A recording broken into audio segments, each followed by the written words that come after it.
Good evening, parents of Ewing Public Schools, and welcome to our virtual event, Keeping Our Kids Safe and Healthy Online. It is my pleasure to join you tonight. My name is Dr. Jennifer Antoni. I am the Director of Counseling and Assessment for the Ewing Public Schools, and I am joined by my colleagues in the ASSIST program, Mr. Dan Winter and Miss Hello, everybody. Carly Scanlon.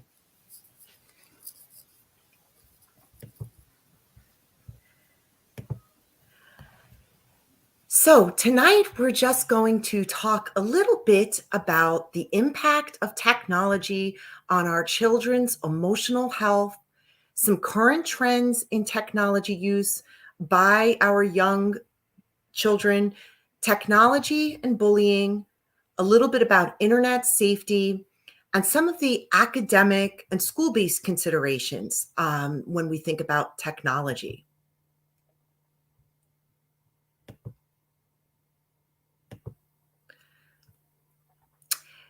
So the impact of technology on mental health. Technology is undoubtedly a powerful tool that has changed our lives. It has changed the way we feel about ourselves, and it has changed the way children feel about the world around them. It has provided people with virtually unlimited access to different ways of communicating, learning, and working together. Certainly, technology has many, many benefits for students. It allows students to have a more personalized learning experience. Students can have more freedom over the way that they learn and selecting tools that help them learn best. Technology at its best can improve students' communication skills. Students have access to all different platforms where they can communicate and collaborate with peers and teachers alike. Technology can also help students prepare for the future. Students become equipped to face a highly technological global future and will be able to easily adapt. However, there are some possible drawbacks. One drawback would be the time that our children spend on devices. This time can disrupt other forms of development, physical, social, and emotional development alike. Technology can also become a substitute for emotional regulation and physical activity, exercise, getting out, interacting with others. Technology can also be a possible distraction, both inside and outside of the classroom. With constant notifications, this can really distract from other activities that our children are involved with, and it actually creates additional tasks for our children to attend to.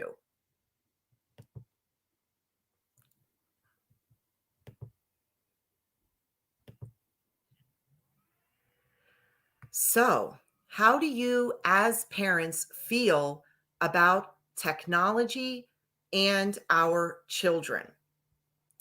I'm going to just give you some questions to think a little bit about.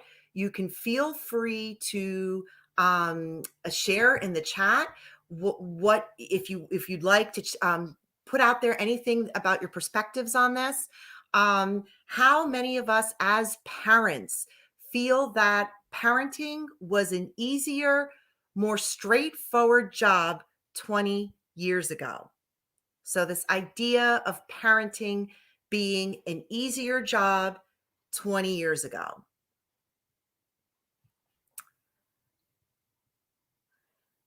And then a second question to kind of think and ponder.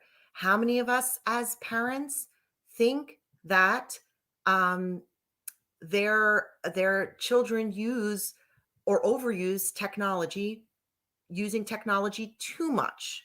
How many of us feel that our children use technology too much?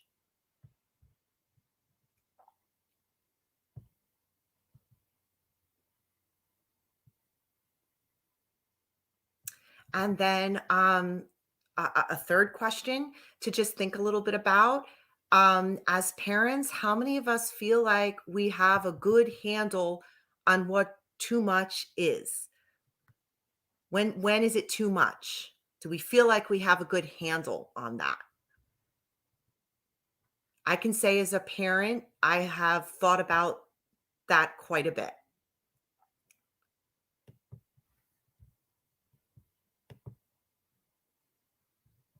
So, just a little bit about what a recent survey conducted with parental perceptions and opinions about children and technology. 71% of parents are currently concerned that their child is spending too much time in front of screens. Additionally, um, 84% of parents note that they are very or semi confident that they know how much screen time is appropriate for their children. 66% of parents report that parenting is, in fact, more difficult than it was 2 decades ago. And a great many of us actually seek and utilize social media and other online platforms ourselves as primary ways for us to get information and guidance about parenting. So, as we can see from just thinking about this a little bit, technology use in families is a widespread and very prevalent thing in 2021. So, why do these patterns matter to the emotional well being of our children? I'm going to hand this off to my colleague, Mr. Dan Winter, who's going to talk about why some of this matters. Hi, everybody. So, first of all, we have self-esteem, our children's self-esteem. Uh, During adolescence, the ages around 11 to 19, youth are undergoing a process of identity development, and self-esteem is is a very important part of that development. During this development period, self-esteem is likely to be affected by the feedback they receive online from social media sites. And we see this all the time, unfortunately, with our children and even with us. We're affected ourselves by what we see online, what we post, and what people comment, everything like that. So imagine how much it may affect our children who are still learning to regulate their emotions. Continuing along with with self-esteem, teens and preteens are among the highest users of social media, and about 94% of teens in developed countries use social media. Of course, we have positive and negative aspects, consequences. So let's look at some of the positive aspects first. We see that it does foster social connection. Youth are able to maintain relationships. Think about when you move from one area to another. I know back when I was growing up, we had the telephone, and that was basically it. Now we have so many platforms where we can keep connected to one another, and that's really important for our youth. It also helps reduce feelings of loneliness, helps record our memories, and we learn about people who have different backgrounds from us. So there are many great facets and many important facets. However, like I started to say, there are some potential consequences. Some of these include exposure to drama and bullying. We do see some mental health issues like we're talking about. We see depression, anxiety, negative self-image, negative self-talk, body image issues. And we see also exposure to unrealistic beauty standards.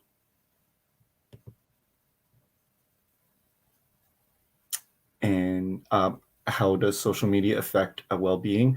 Well, we have three little graphs here. 34% of teens spend at least 3 hours scrolling on social media a day.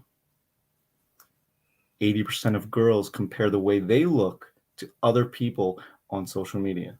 With all those filters and everything like that, it has to be very difficult to look at somebody with a filter and then look at yourself and compare that.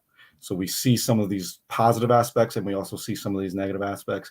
And finally, we have 25% of girls, and here we go. I just said that and I didn't read the rest of the slide. 25% of girls that think they don't look good enough without photo editing.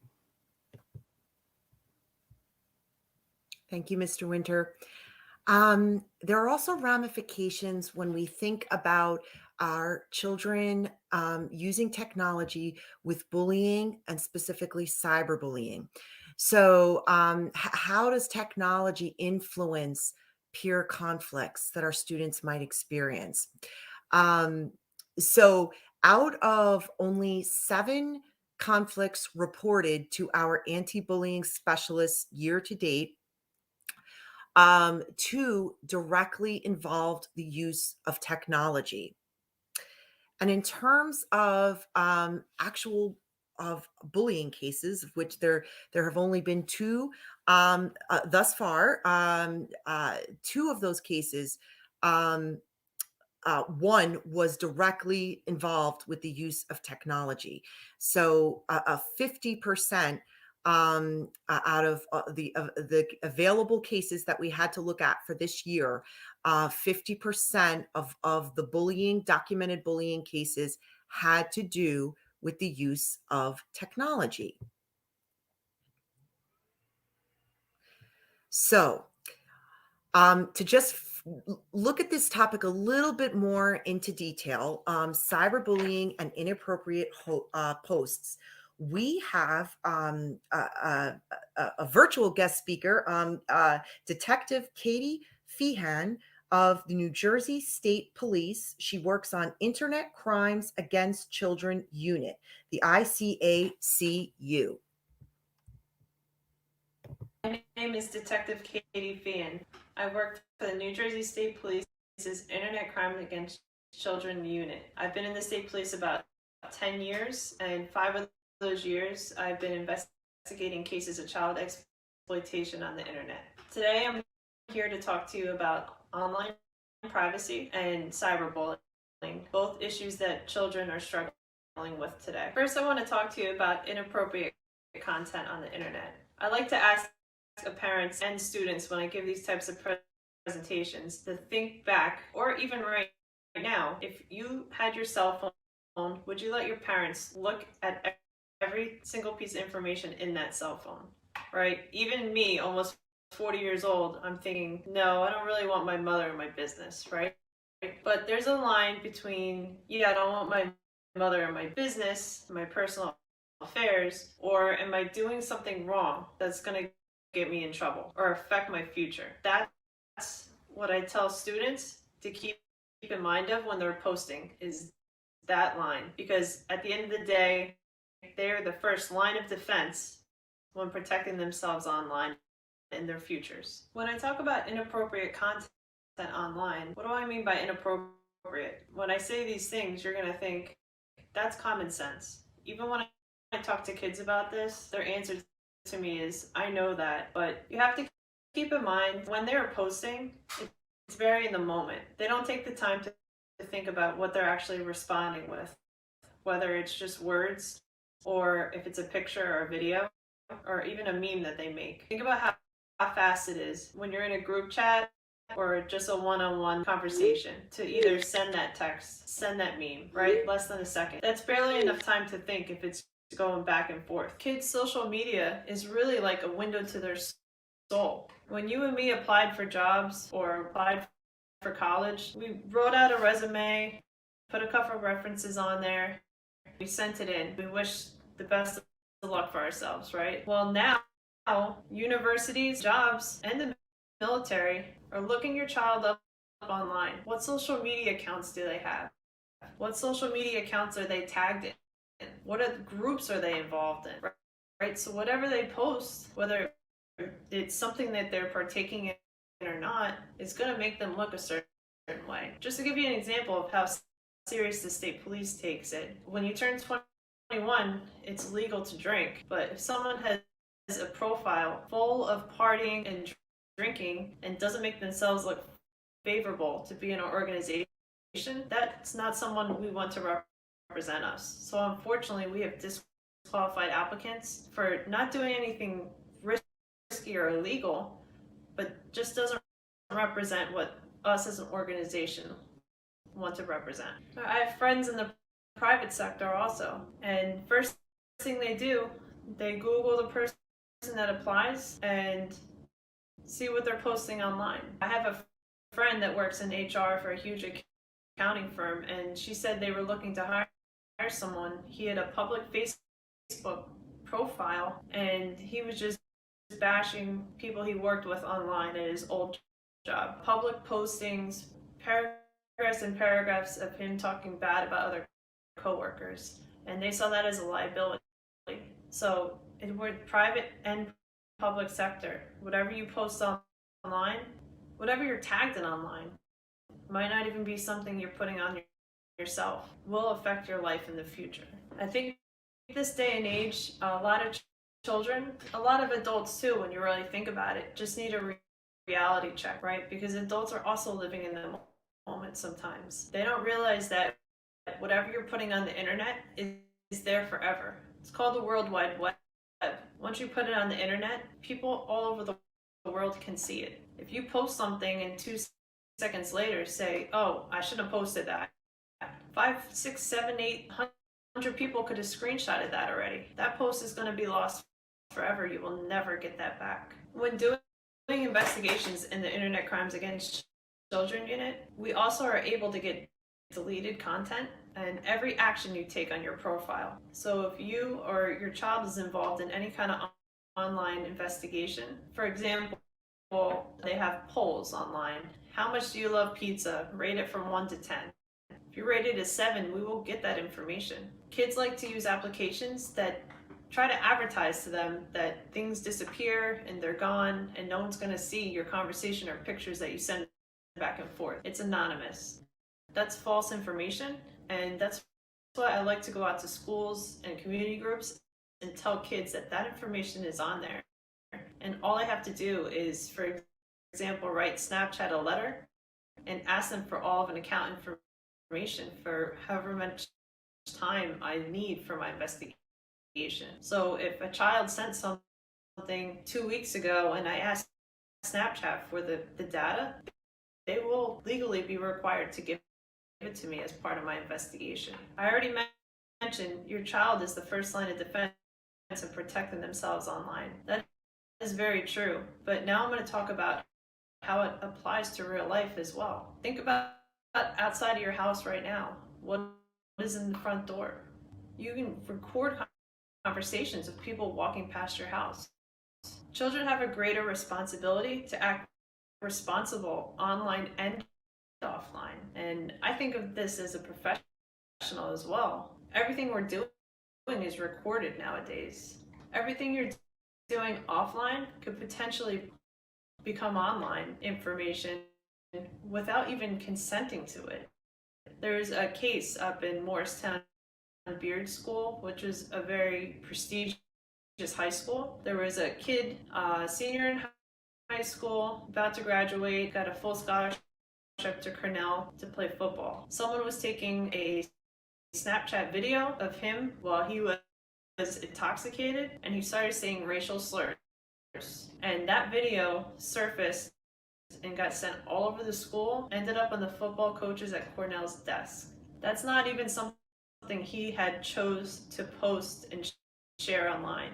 That was someone else recorded and decided to share it. And we see cases like this all the time because unfortunately kids are jealous. Kids are mean to each other sometimes, and they don't think about their future consequences when they're acting. They're like, well, I'm not posting, right? Someone else can post whatever behavior you're displaying, right? So with great power comes great responsibility, whether it's online or offline. All right, so just some tips for kids.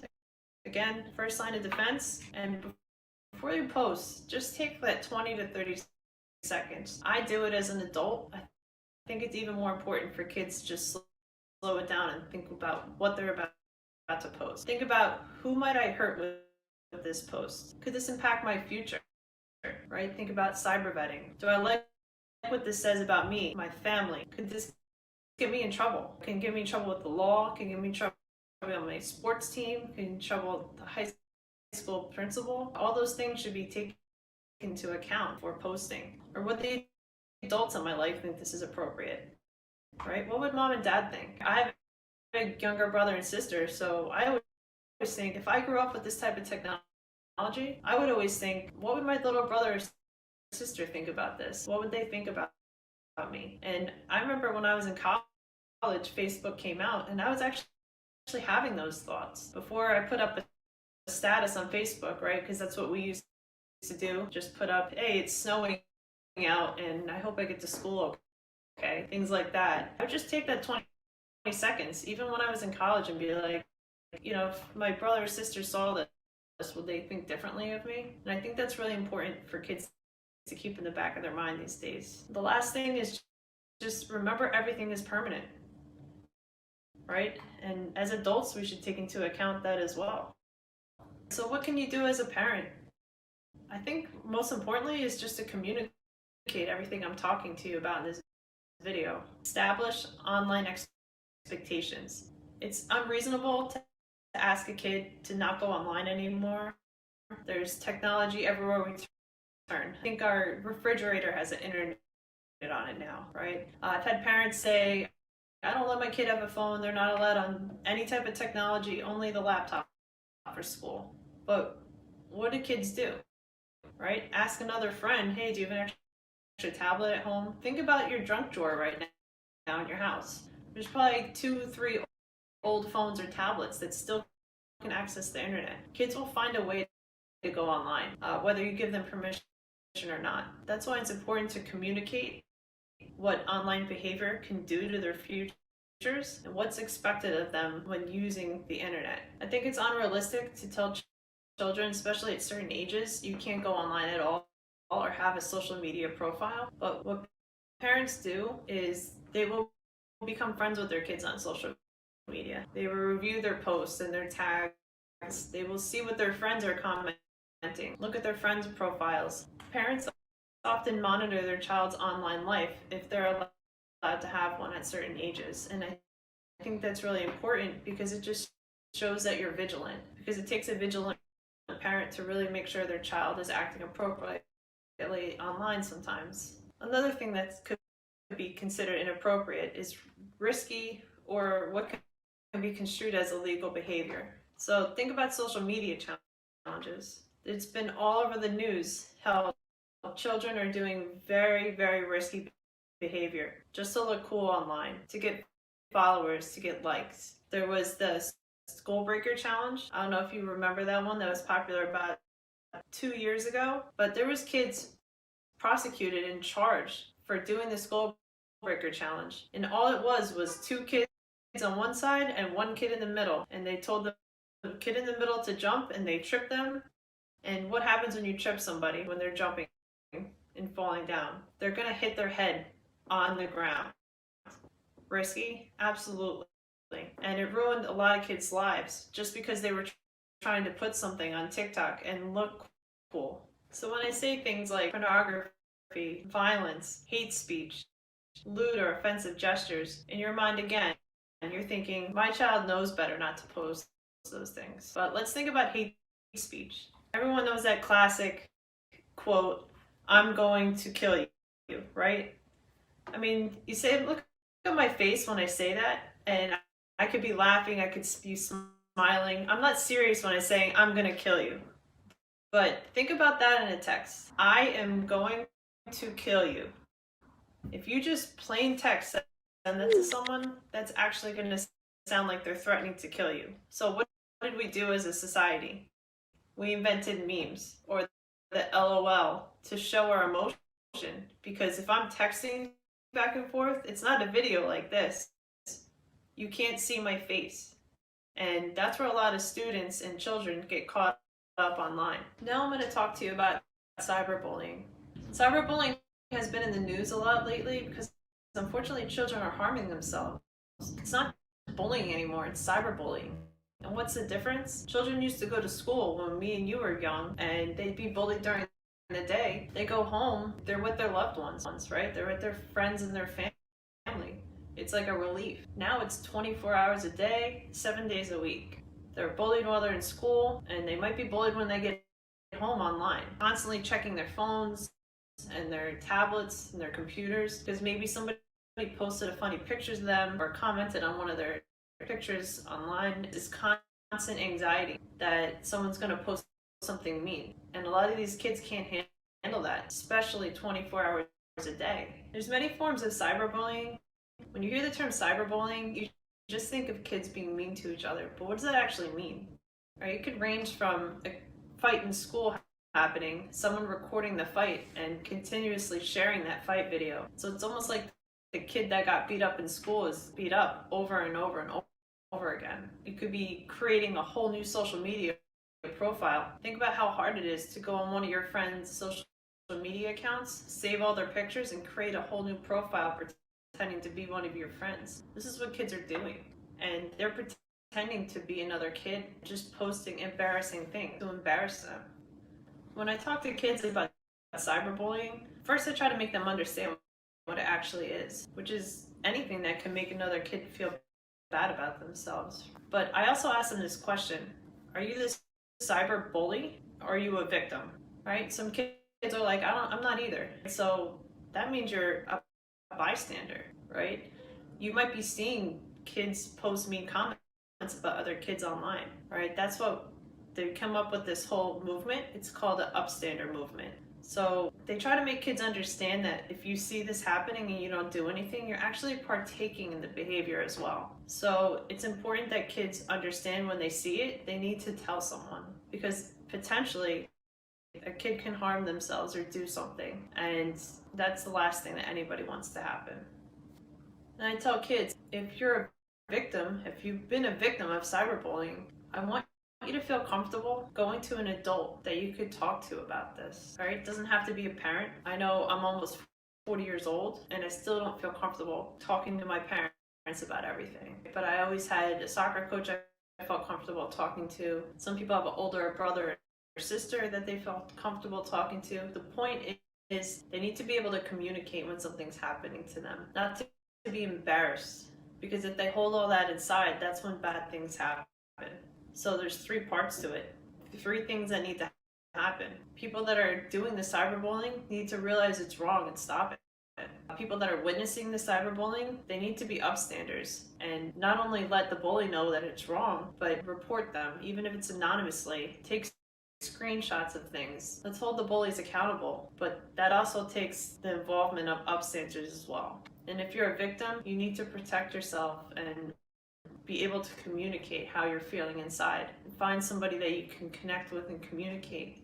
It's important for kids to realize that they shouldn't be encouraging this behavior as well. Saving things, reposting things, sharing things, fueling the fire by also commenting on mean posts. Realize that they're also bullies if they're encouraging this. They need to stop the mean behavior online towards each other. They need to report it, and they need to hold these cyberbullies accountable. Parents, you guys have a responsibility as well. You need to model good online behavior, right? Just like I was talking about, I want to look good for my brother and sister online. You guys also. You guys can't be on social media bullying people. Think about when you're picking your kids up from soccer practice. Your kid jumps in the minivan or whatever you drive, and you roll up the windows, and do you immediately start talking about other people in front of your kids? Right? Your kids listen to that and they pick up how you're behaving online and offline. So you really have to model good behavior online and offline. Otherwise, they're just going to continue that same behavior. You can't expect them to be their first line of defense and act appropriately when you guys aren't as parents or role models. So there's also that trade-off in the end. So just to conclude, just remind your kids to report, right? We work hand in hand with the National Center for Missing and Exploited Children. And if anything happens to a kid, there's actually an outlet they can go online to. It's cybertipline.com. They're able to report anything that happens to them online or if they're a victim in any way. And those reports, if they live in New Jersey, come straight to the New Jersey State Police's office. Right? The second part of this is just remind them that they need to protect themselves online and be that first line of defense. And as parents, again, Technology can't catch everything. We need to communicate with our kids, and I think that's really important moving forward. Thank you so much for taking the time to listen to me talk today about these very important topics. I will include my email and phone number if anyone has any questions or concerns. Have a great night.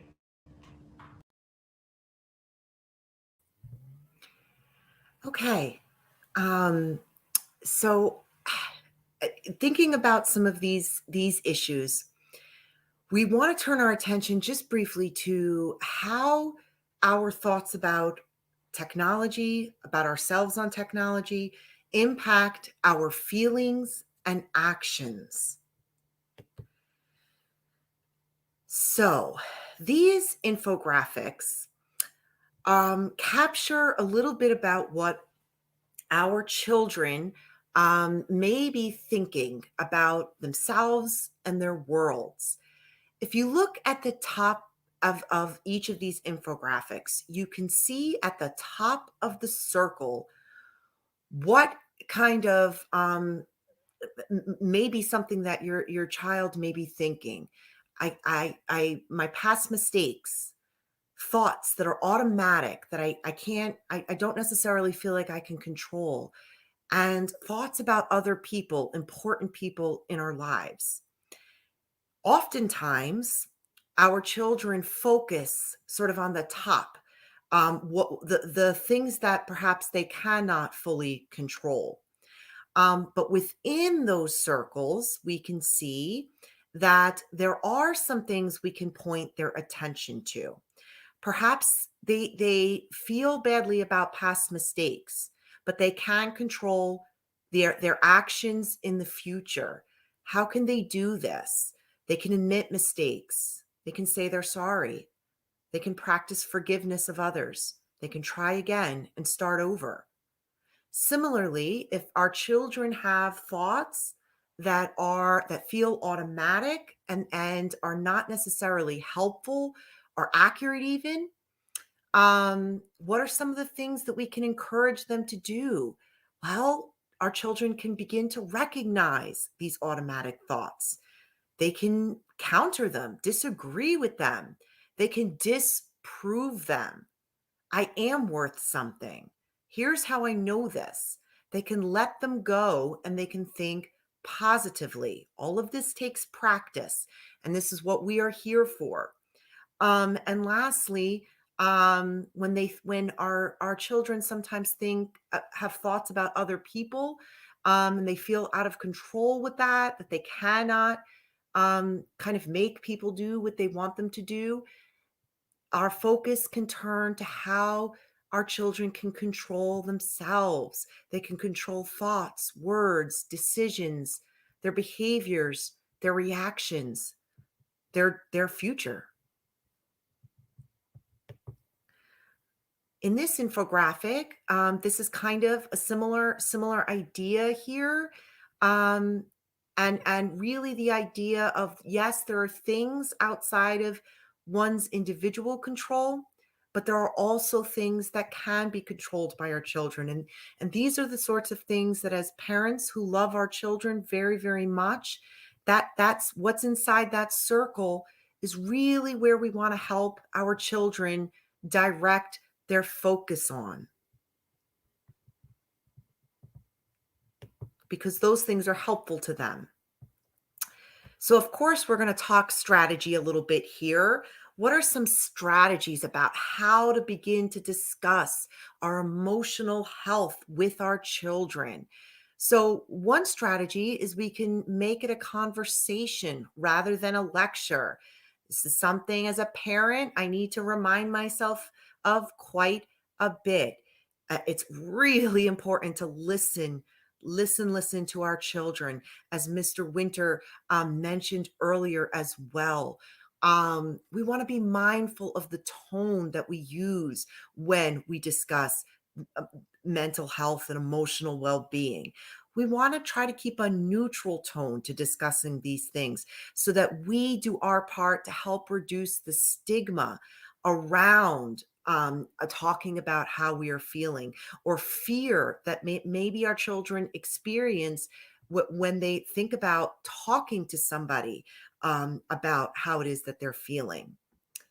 A third strategy, even if you feel differently, if you have a different interpretation about what the issue that your child may be dealing with is, still, as challenging as it can be, make sure you validate and normalize how they are feeling.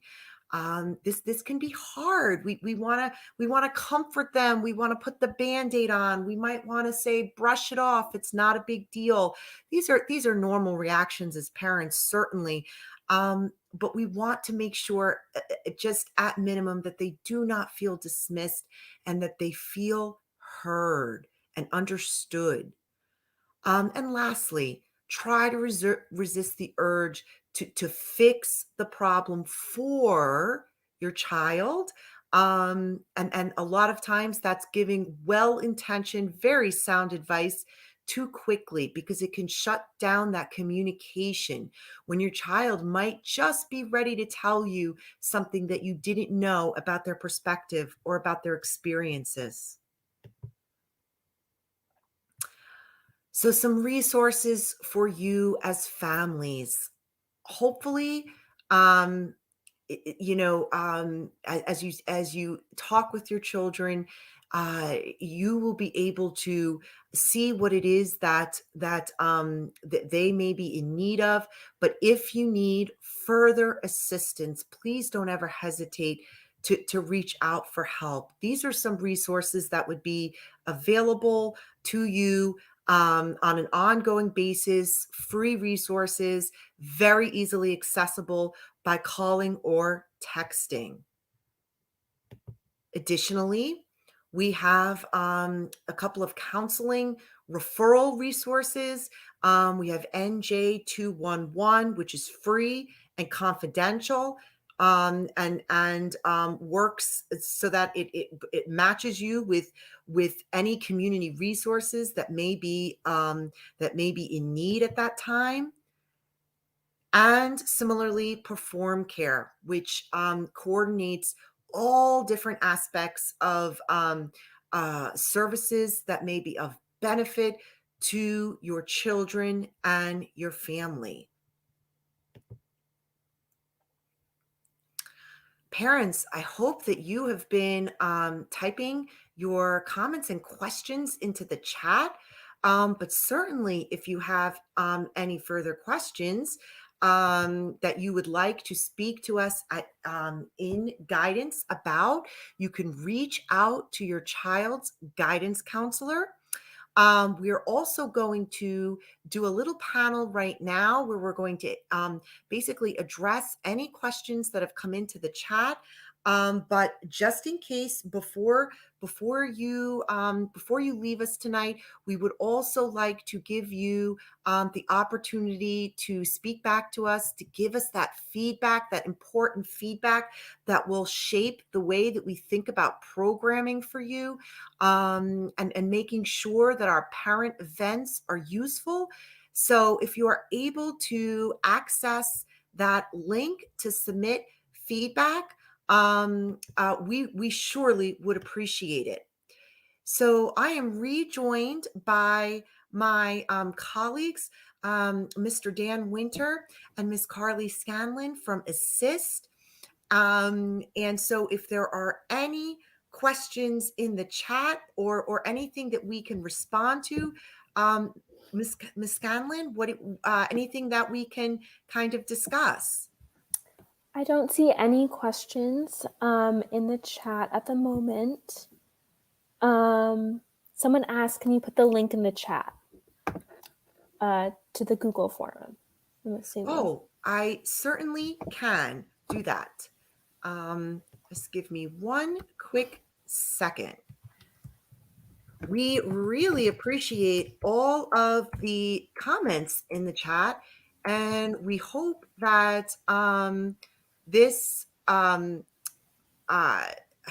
been a productive use of your time. Let me just,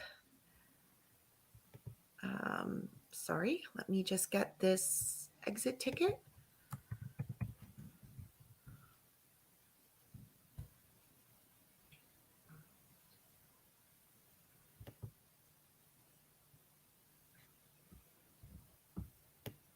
Ms. Scanlon, while I'm doing this, maybe you can speak a little bit about what some of the concerns in general that you've been seeing in Assist this year to date. Yeah, so I think the biggest concern that I've seen is anxiety, especially coming back to school after virtual learning for almost 2 years. And I'd say a lot of students struggling with depression as well. Mr. Winter, I don't know if you want to add to that or if you can agree. Sorry. Oh, no, I definitely agree. And, especially related to this topic, I think we have seen definitely our share of of instances, I don't know if inappropriate use, but inappropriate use of social media by students, by youth. Um, while maybe not rising to the level of something that we saw before, where we were talking about reportable, harassment, intimidation, or bullying. But uh, it's definitely something that um, eh, is affecting the students' daily life. And honestly, I look back and I feel like COVID and being home and being home for the past year and a half has maybe only increased those issues or those concerns, because our kids, even us, we became so reliant on social media to remain connected, to others, to share stories like we were talking about before. um, I think students have had a difficult time coming back in person, interacting with the excuse me, interacting with each other in person, and even going so far as to understand, or to I don't, maybe not realize how some things can be said over social media and be taken one way, and be said in person, and be taken completely a different way. Um, Absolutely. I noticed one really great observation from a parent talking a little bit about how hard it is to manage that too much. That the managing of that is a little bit harder than knowing when something is too much, and I can relate to that and share in that struggle. And I think if there's anything that we want to impart tonight, it's that we find value in talking about this with our children. We find value in listening to our children's perspectives about what that experience of social media and that online experience that they're having with their peers, what that means to them, and being able to set those healthy boundaries that our, um, our detective, who was our guest speaker, spoke about. So we really, really thank you tonight for joining us. And please do, we put into the chat um, uh, uh, the feedback form. Please, I would love to hear from you, just to get that feedback. And to give us some ideas about future programming that you would also like us to do. Um, and I want to, I see some wonderful comments coming in. Thank you. Thank you to Detective Katie Feehan from the New Jersey State Police. And most of all, thank you to our parents for joining us. I would be remiss if I also did not thank our supervisor of instructional technology, Mrs. Alicia McCall, who was pivotal in creating this presentation tonight. Thank you, Mrs. Nelson. We appreciate you. We appreciate your time for being here and for interacting. We appreciate all of you parents for being here tonight with us. I would like to thank you one more time and have a wonderful night.